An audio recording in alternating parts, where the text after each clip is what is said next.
Vamos abrir as nossas Bíblias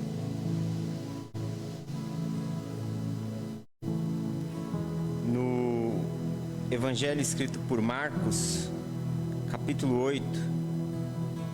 Marcos, capítulo 8, a partir do verso 22.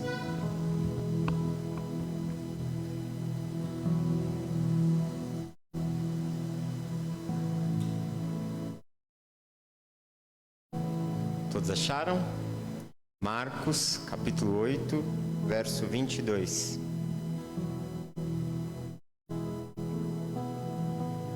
Diz assim o texto: E eles foram para Betsaida, e algumas pessoas trouxeram um cego a Jesus, suplicando-lhe que tocasse nele. Ele tomou o cego pela mão e o levou para fora do povoado. Depois de cuspir nos olhos do homem e impor-lhe as mãos, Jesus perguntou: Você está vendo alguma coisa? Ele levantou os olhos e disse: Vejo pessoas. Elas parecem árvores andando. Mais uma vez Jesus colocou as mãos sobre os olhos do homem. Então seus olhos foram abertos e sua vista lhe foi restaurada, e ele via tudo claramente. Jesus mandou-o para casa dizendo: Não entre no povoado. O Evangelho de Marcos, ele é o primeiro evangelho escrito entre os evangelhos. Ele é o que tem uma data mais antiga.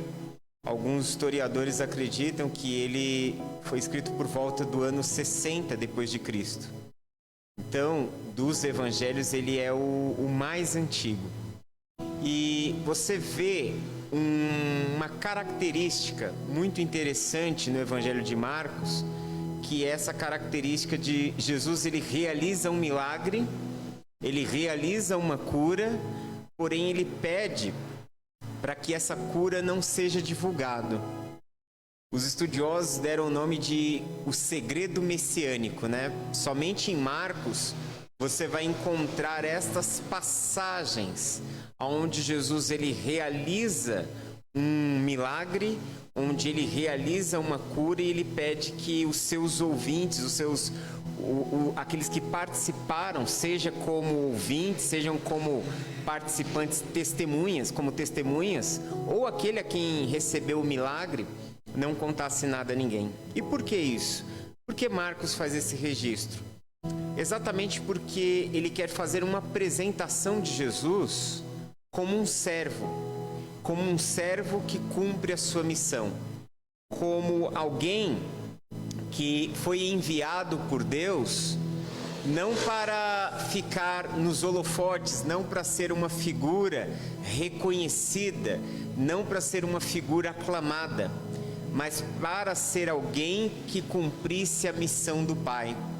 Tanto que o verso-chave do Evangelho de Marcos é o capítulo 10, verso 45. Ali é o texto central de Marcos, onde tem uma afirmação de Jesus que ele diz assim: Mas o Filho do Homem não veio para ser servido, mas veio para servir e dar a sua vida em resgate de muitos.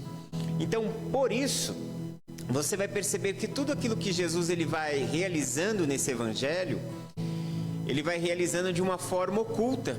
Ele cura alguém, mas ele pede para não divulgar.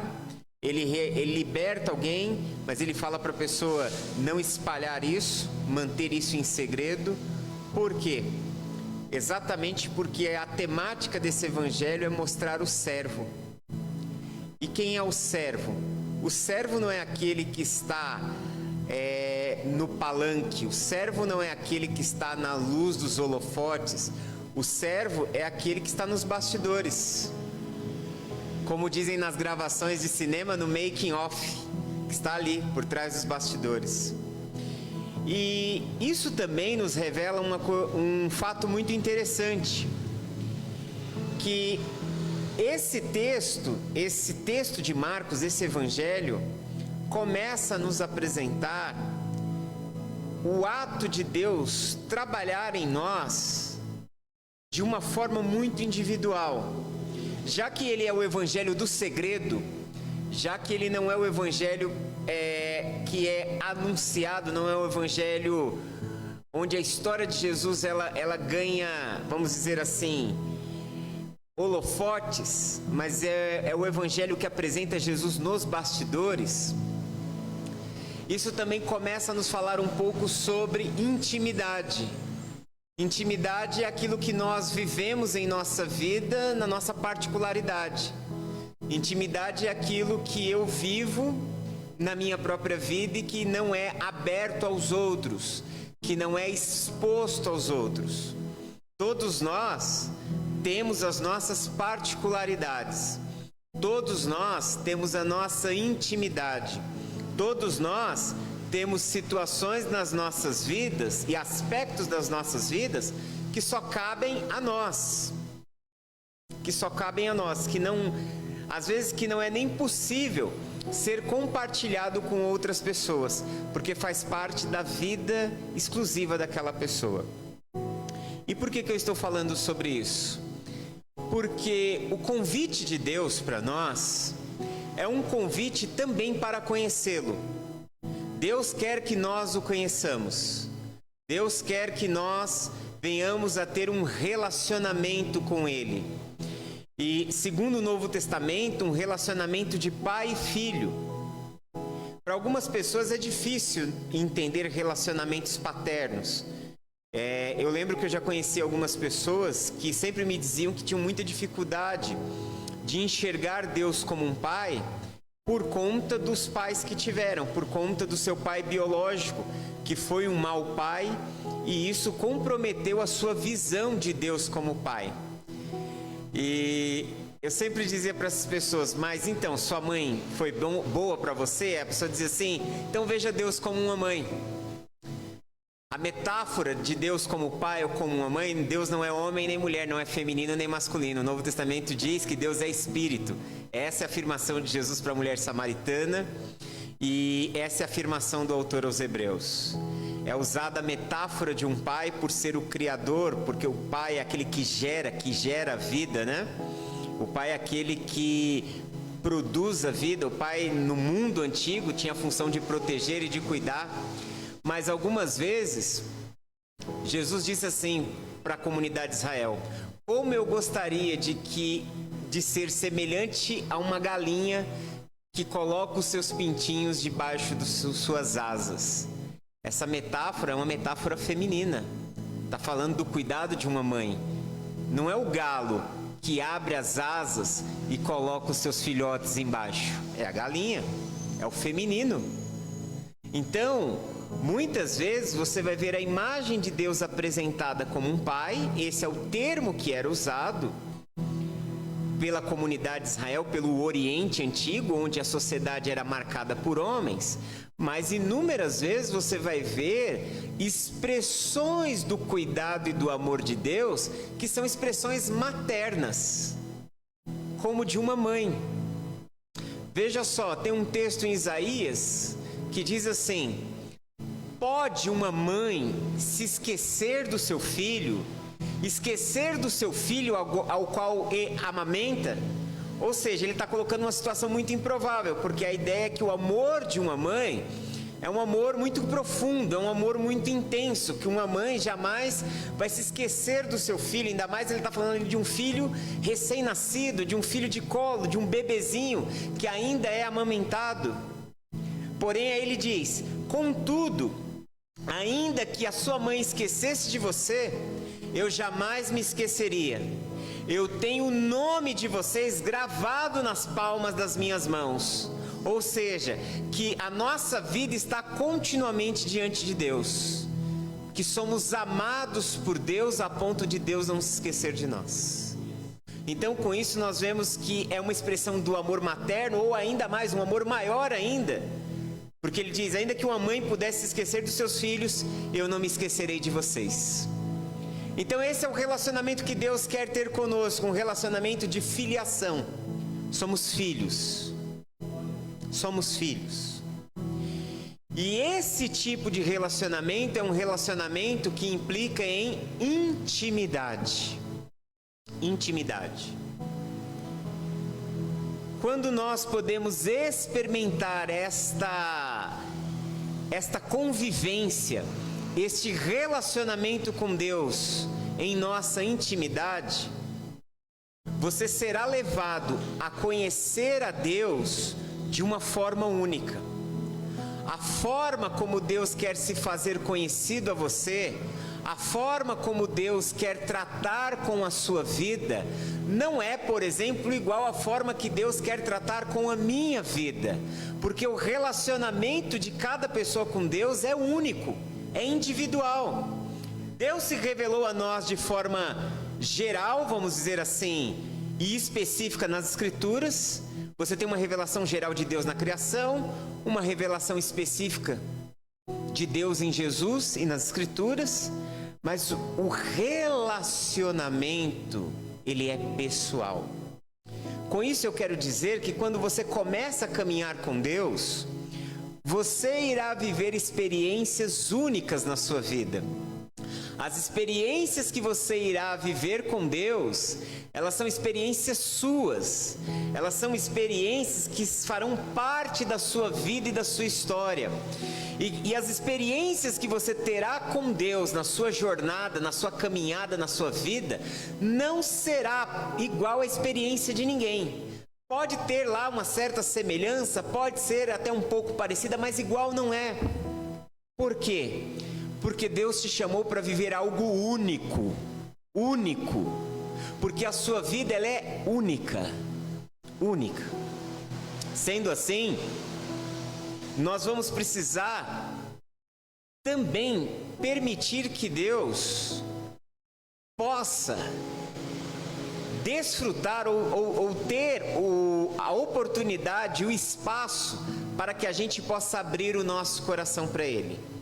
Então, num relacionamento de intimidade, Deus ele quer compartilhar o coração dele com a gente e Ele quer que nós compartilhemos o nosso coração com Ele. E aí você vai me perguntar, e o que esse texto que você acabou de ler tem a ver com intimidade? Bom, vamos lá. A história que eu li há pouco fala que Jesus ele está indo para uma região da Galileia e ele começa a passar por algumas aldeias, por alguns povoados. E é trazido até ele um homem cego. E muito provavelmente, ou ele ou as pessoas que o trouxeram estavam pedindo, encarecidamente, estavam pedindo com muita insistência, com um clamor muito grande, que ele tocasse naquele homem.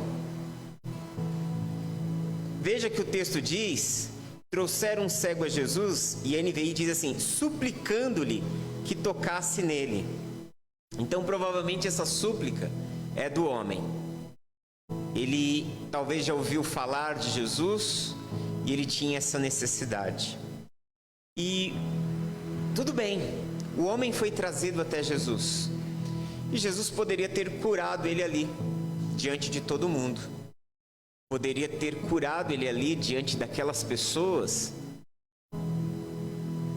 E se o suplicando lhe estivesse relacionado às pessoas, significaria então que aquelas pessoas queriam ver Jesus em ação. Queriam ver um milagre de Jesus, queriam ver com seus próprios olhos Jesus curando um cego. E qual é a atitude de Jesus?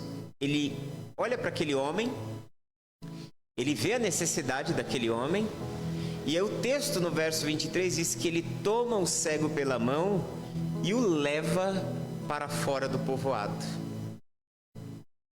Jesus poderia ter curado aquele homem na frente daquela multidão. E aquilo iria render muito mais para Jesus. Qual pregador de cura divina hoje que não quer curar alguém diante de uma multidão? De preferência com os holofotes bem estampados em cima dele, de preferência em transmissão ao vivo para o mundo inteiro. Até porque muitos acham que eles que estão curando, né? Não conseguem dizer como Pedro, ao curar o paralítico, né? O aleijado que estava ali na porta do templo, em dizer para o povo, ó, esse homem foi curado no nome de Jesus. Esse homem foi curado pelo poder de Jesus. Há uma autopromoção de muitas pessoas, achando que elas são donas do dom, são donas que são capazes de curar. E é quando esses pregadores de cura divina começam a assumir essa posição, é que começa a acontecer os problemas. É que começam a querer curar até quem Deus não quer curar. Porque tem gente que Deus quer curar e tem gente que Deus não quer curar. Poder para curar, Deus tem poder para curar qualquer pessoa. Agora, querer curar é algo exclusivo da vontade de Deus. E às vezes tem gente dizendo aquilo que Deus não disse, decretando aquilo que Deus não decretou, falando aquilo que Deus não falou. E aí se tornam responsáveis e cometem tragédias. Lembro uma vez nos Estados Unidos, isso não só nos Estados Unidos, mas já vi muitas vezes, pregadores que eles chegam para uma pessoa, anunciam uma cura, fala para a pessoa parar de tomar remédio, a pessoa acredita que está curada, para de tomar remédio e acaba morrendo. E aí? Então essas pessoas não proclamaram a cura vinda do Senhor, elas proclamaram a cura por si mesmas, porque elas acreditavam que elas tinham essa autoridade. Então, na nossa sociedade, quem não queria realizar um milagre desse ou uma ação dessa diante de holofotes? Jesus faz o contrário. Jesus retira da frente de todo mundo. Leva para longe. Para que ninguém mais tenha notícia dele. E ali começa agora uma cena um pouco estranha, até meio bizarra. O texto diz que Jesus ele cuspiu nos olhos do homem. E aí, só depois disso, colocou as mãos sobre ele. E por que Jesus faz isso? O texto ele não nos dá uma resposta clara do porquê Jesus ele cospe. Não há uma explicação lógica para isso. Não há uma explicação científica para isso. Mas talvez nós podemos entender por que Marcos registrou isso. Exatamente para nos mostrar algo sobre o nosso relacionamento com Deus. Quando nós passamos a ter um relacionamento com Deus e a caminhar com Deus, na sua caminhada com Deus, Deus vai fazer com que você tenha algumas experiências com Ele que quebram com a lógica, que não tem lógica, que não tem sentido humano. Algumas experiências que você poderia dizer que é coisa de gente maluca, que é coisa de gente doida. E você precisa entender que quando você permite que Deus conduza a sua vida e que você colocou o controle da sua vida nas mãos dele, então ele vai fazer o que ele quiser. E não importa se você concorda, se você não concorda, não importa se você acha que esse é o meio correto ou não é o meio correto, não importa se você acha que isso tem sentido ou que isso é uma loucura, não importa. Como Deus irá realizar a obra dele em sua vida, não importa, não compete mais a você, não compete mais a mim, uma vez que nós colocamos o controle da nossa vida nas mãos dele. O que cabe a nós é deixar que ele nos conduza. Jesus pegou ele pela mão e ele se permitiu ser conduzido. Ele se permitiu ser conduzido porque ele tinha uma necessidade. E ele sabia que ninguém poderia mudar a situação dele a não ser Jesus. Ele permitiu ser conduzido porque ele sabia que para onde fosse que Jesus o levasse, estaria levando para o melhor lugar. Estaria levando para o lugar onde ele iria realizar a sua obra. E é isso que nós precisamos ter em mente, que Deus está nos conduzindo para o melhor lugar, mesmo que eu não saiba para onde Ele está me conduzindo. Na nossa vida, durante a nossa semana, durante o nosso mês, vão acontecendo tantas coisas. Você já percebeu? Nenhum dia é igual ao outro, em termos das nossas vivências. Os dias são iguais porque todo dia faz 6 horas da manhã, todo dia faz meio-dia, todo dia faz meia-noite. Mas na nossa experiência, na nossa vivência, não. Os sentimentos que você sentiu ontem não são os mesmos que você sentiu hoje. As experiências que você teve ontem não são as mesmas que você teve hoje e não serão as mesmas de amanhã. Alguns fatos que aconteceram na sua vida ontem ou na semana passada não são os mesmos que estão acontecendo agora. Então, a vida ela está sempre em constante mudança. A vida ela está sempre passando por ciclos, por processos, por mudanças. E nós precisamos permitir, em meio a tudo isso, que Deus conduza a nossa vida. E quando a gente sai nessa jornada, viver por fé é semelhante àquilo que Deus diz a Abraão: sai do meio da tua casa, do meio da tua parentela e vai para a terra que eu te mostrarei. Deus não disse para onde ele iria. Deus disse que ele deveria sair e começar a caminhar. Tem um filósofo que eu gosto muito, e eu não poderia deixar de citá-lo, é o Søren Kierkegaard. Foi uma influência muito positiva na minha formação.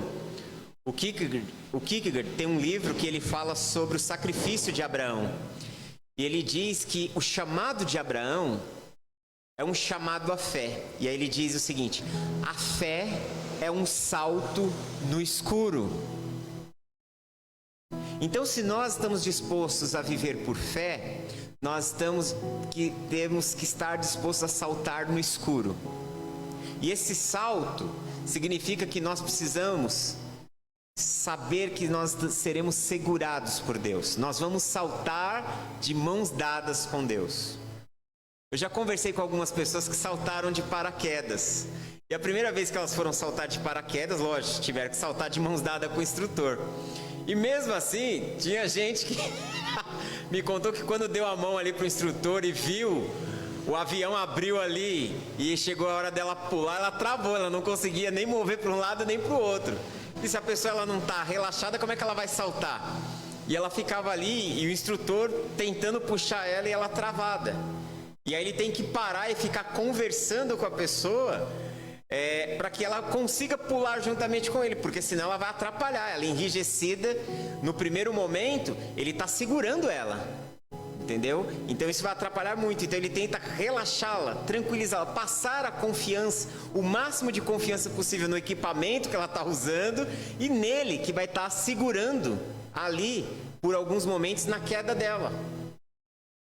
Viver por fé é dar esse salto, mas você não está sendo segurado por homens, você estará sendo segurado pelo próprio Deus, você estará nas mãos do próprio Senhor, que irá conduzir a sua vida às águas tranquilas, que irá te conduzir ao lugar de descanso, que por mais que seja assustador algumas experiências, Ele irá sustentar a sua vida, para que você viva a promessa, para que você viva o propósito dele.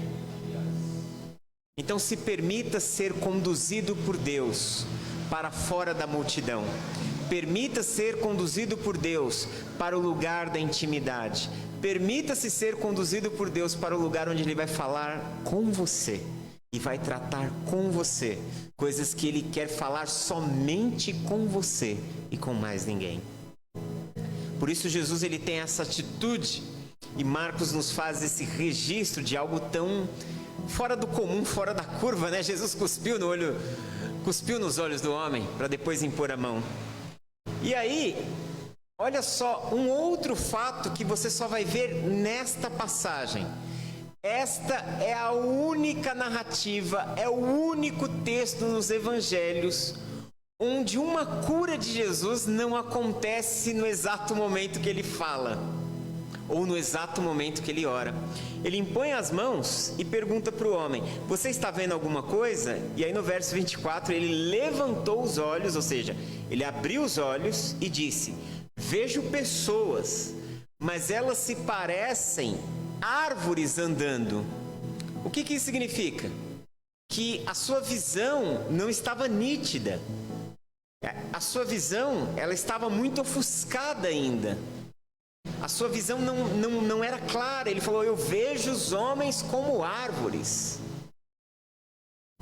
Eu vejo os homens como árvores. Eu não estou conseguindo ter nitidez, não está muito claro. E aí Jesus coloca uma segunda vez a mão sobre ele. No verso 25, aí diz: então seus olhos foram abertos e sua vista lhe foi restaurada e ele via tudo claramente.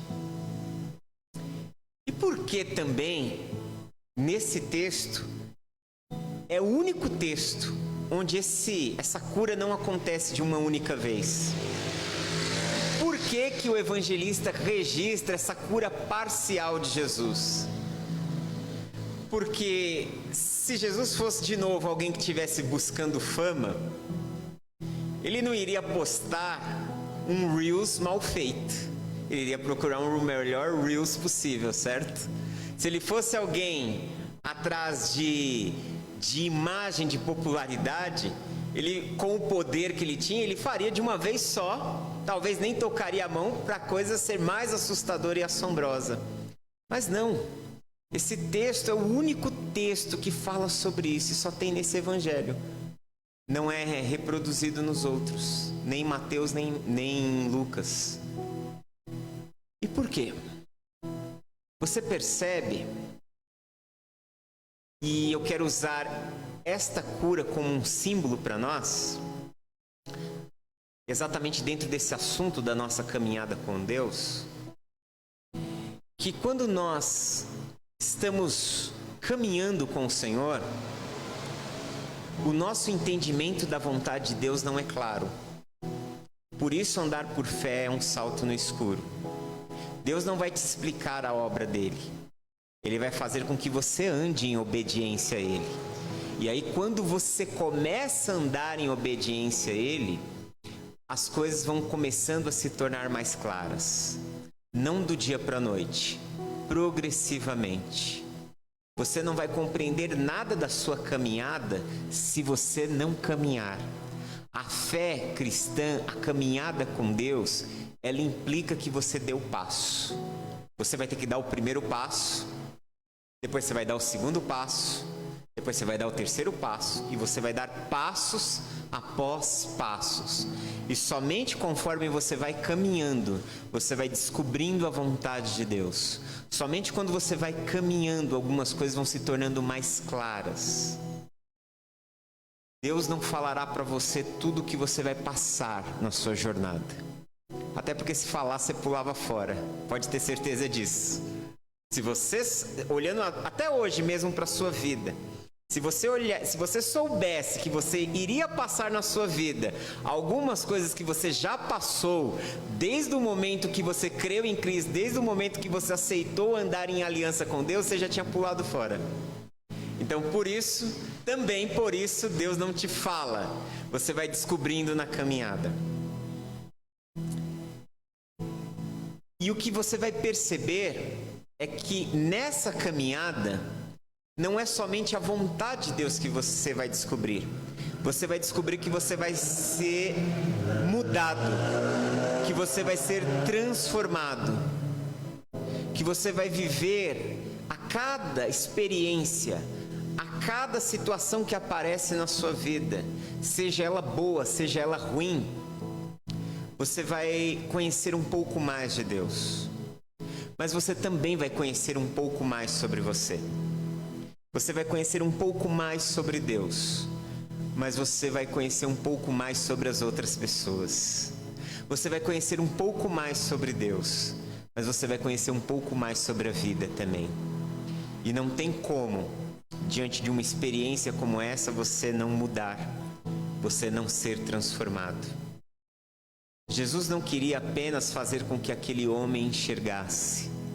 Jesus queria mostrar a ele que o milagre, o maior milagre, acontece em primeiro lugar quando nós permitimos que Deus nos conduza para onde Ele quer nos conduzir. Em segundo lugar, quando nós abrimos espaço para que Deus faça o que Ele quer fazer, mesmo quando nós não entendemos. Eu não entendo, mas eu também não vou murmurar. Eu não entendo, eu não vou reclamar. Eu não entendo, mas o que compete a mim é obedecer. Em terceiro lugar, que tudo que Deus irá fazer em minha vida vai acontecer no dia após dia. O milagre de Deus, a obra de Deus, tudo que Ele tem a fazer vai acontecer conforme eu caminho. Para eu chegar a viver o milagre do 10º dia, eu vou ter que caminhar 10 dias. Para eu viver o milagre do 30º, 65º dia, eu vou ter que caminhar 365 dias. Não tem como eu fugir. Para que eu possa viver tudo aquilo que Deus tem para mim, eu tenho que viver a minha vida entregue a Ele. Eu tenho que me deixar ser conduzido por Ele. Eu preciso permitir que dia após dia Ele vá construindo em mim o seu caráter. Eu preciso que dia após dia Ele me torne maduro o suficiente para que eu possa ter as coisas que Ele quer me dar. Deus não entrega suas promessas para crianças. Nós precisamos ser maduros, já termos sido testados em inúmeras situações, para que possamos viver a plenitude da sua promessa. E lembrando que a maior promessa de Deus está atrelado a nos tornar semelhantes a seu Filho. O Evangelho é essa proposta de nos colocar em um estado de um relacionamento íntimo, de um relacionamento profundo com Deus. O Evangelho é isso, essa proposta transformadora de nos levar a viver uma nova vida, uma nova história e uma nova realidade. Amém? Gostaria que você curvasse a sua cabeça, que você fechasse os seus olhos. Oremos a Deus. Pai, nós queremos te louvar por tua bondade e graça e te bendizer por esse tempo, Senhor. E à semelhança desse homem, que o Senhor possa tomar as nossas vidas em tuas mãos. Que o Senhor possa nos tirar do meio da multidão. Que o Senhor possa nos tirar do meio das muitas vozes, porque as muitas vozes só trazem sobre nós confusão. Nós não queremos ouvir as muitas vozes, nós queremos ouvir a tua voz, Senhor. Nos tira do meio de toda situação de confusão, nos tira do meio de toda situação, ó Pai, que nos distancia de Ti. Leva-nos para essa experiência de intimidade. Senhor, que o Senhor possa realizar em nós a Tua vontade e que as minhas resistências, assim como as resistências dos Teus filhos, possam ser quebradas e possamos aceitar a Tua vontade, sem nos rebelarmos contra ela, sem murmurarmos, porque nós não entendemos muitas vezes, sem ficar presos em questionamentos e questionamentos, que possamos apenas obedecer à Tua voz e que possamos dia após dia viver um milagre da restauração, da transformação e de toda a cura que o Senhor quer realizar em nossas vidas. Nós oramos a Ti em nome de Jesus. Amém. Amém. Deus abençoe em Cristo.